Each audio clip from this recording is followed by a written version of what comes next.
તમારા બધાનું સ્વાગત છે મારી યુટ્યુબ ચેનલ કેપી હોમ ફૂડ્સમાં।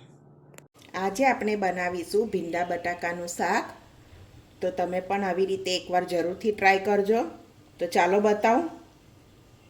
અહીંયા મેં ભીંડાનું શાક બનાવવા માટે 500 ગ્રામ ભીંડા લીધા છે અને 2 બટાકા લીધા છે, છોલી લીધા। હવે ભીંડાને કટ કરી લઈશું।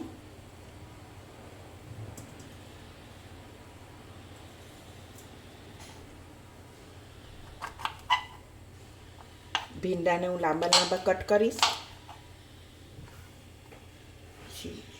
કાપા કરી લઈશું એને આવી રીતે।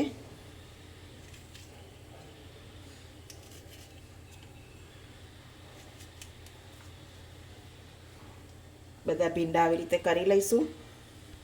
તો આપણે ભીંડા બધા કટ કરી લીધા છે, બટાકાને પણ એવી રીતે કરી લીધા છે।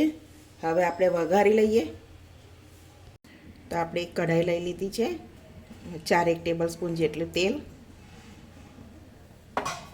તેલ ગરમ થવા દઈએ।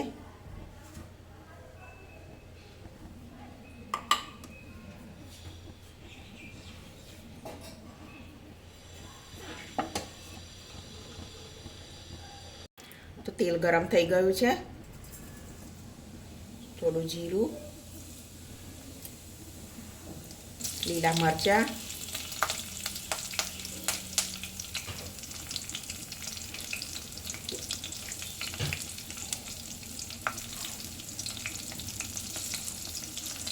થોડી હળદર, બટાકા ઉમેરી લઈશું।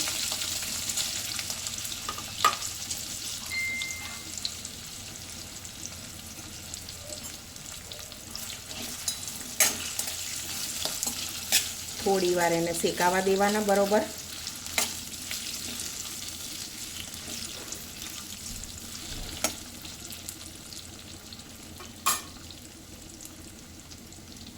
થોડું મીઠું નાખી લેવાનું બટાકાના ભાગનું।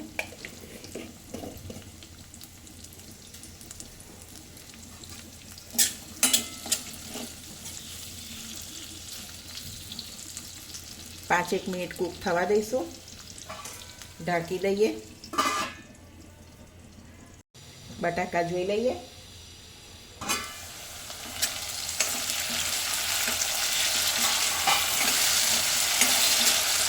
સરસ થઈ ગયા છે। હવે મીડિયમ ગેસ કરી લેવાનો। હવે ભીંડા ઉમેરી લઈશું।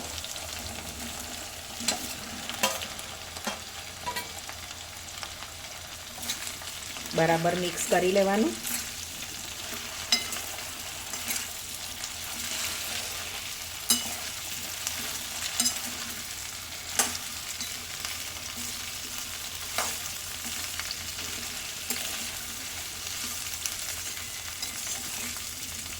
બરાબર મિક્સ થઈ ગયું છે। ભીંડાને અમને ઢાંકવાના નથી, ખુલ્લા જ રહેવા દેવાના છે। મીડિયમ ગેસ ઉપર થવા દેવાનું છે એને। મીઠું પણ આપણે પછી નાખીશું, કેમ કે ભીંડા ચીકણા થઈ જાય। હવે એક મિક્સર જાર લઈ લઈએ। એમાં 3-4 ટેબલ સ્પૂન જેટલા સિંગદાણા, 2 ચમચી તલ,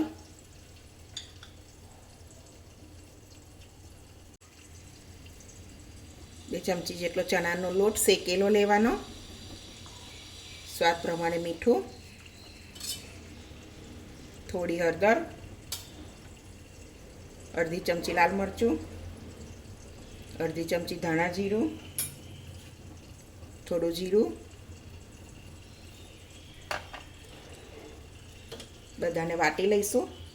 તો આવી રીતે મિક્સર જારમાં કરી લીધું। એક બાઉલમાં લઈ લઈએ।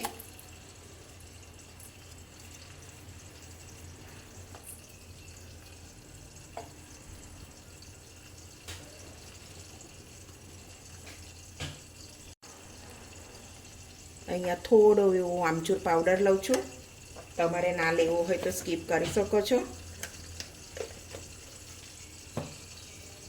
બધા મસાલાને બેલેન્સ કરવા માટે હું થોડી ખાંડ લઉં છું, 2 ચમચી જેટલી,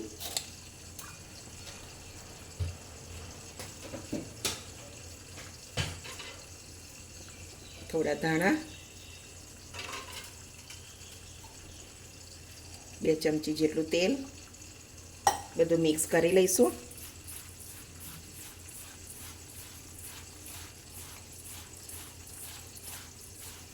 સરસ મિક્સ થઈ ગયું છે બધું.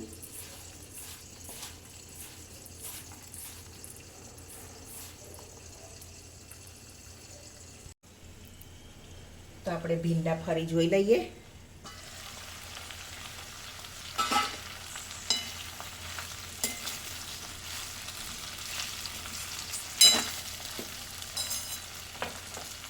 હવે ભીંડાના ભાગનું મીઠું લઈ લઈશું.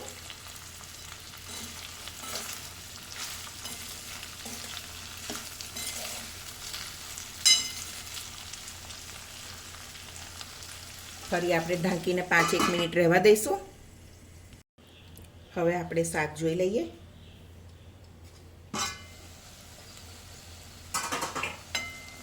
સરસ થઈ ગયું છે.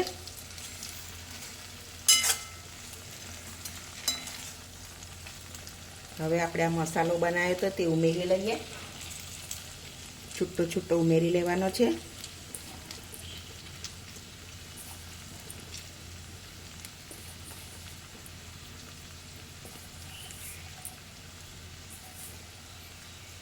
હવે આપણે એને તરત ઢાંકી રહીશું.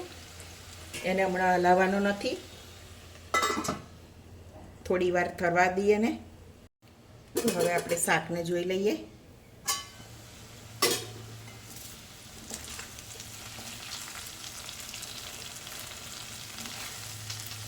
સરસ રેડી થઈ ગયું છે શાક.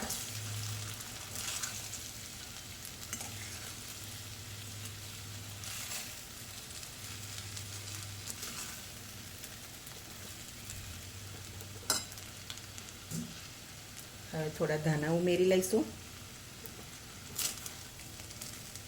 તો આપણું શાક બનીને રેડી છે. તો મિત્રો આપણું ગરમા ગરમ ભીંડા બટેટાનું શાક બનીને રેડી છે. તો તમે પણ એકવાર જરૂરથી આવું ટ્રાય કરજો. રોટલી સાથે, પૂરી સાથે, પરાઠા સાથે બહુ સરસ લાગે છે બધાને. તો મિત્રો આપણું ભીંડા બટેટાનું શાક મસ્ત બનીને રેડી છે. બધાને ભાવે એવું, પરાઠા સાથે, રોટલી સાથે, બધા સાથે સરસ ખાઈ શકે. નાના બાળકો પણ ખાઈ શકે એવી રીતે બનાવી છે. તો તમને આ મારી રેસીપી કેવી લાગી? ગમી હોય તો વિડીયોને લાઈક કરજો, મારી ચેનલને સબસ્ક્રાઈબ કરજો અને તમારા ફ્રેન્ડ જોડે શેર કરજો. તો હવે મળીશું એક બીજી રેસીપીમાં. ત્યાં સુધી બધાને જય સ્વામિનારાયણ.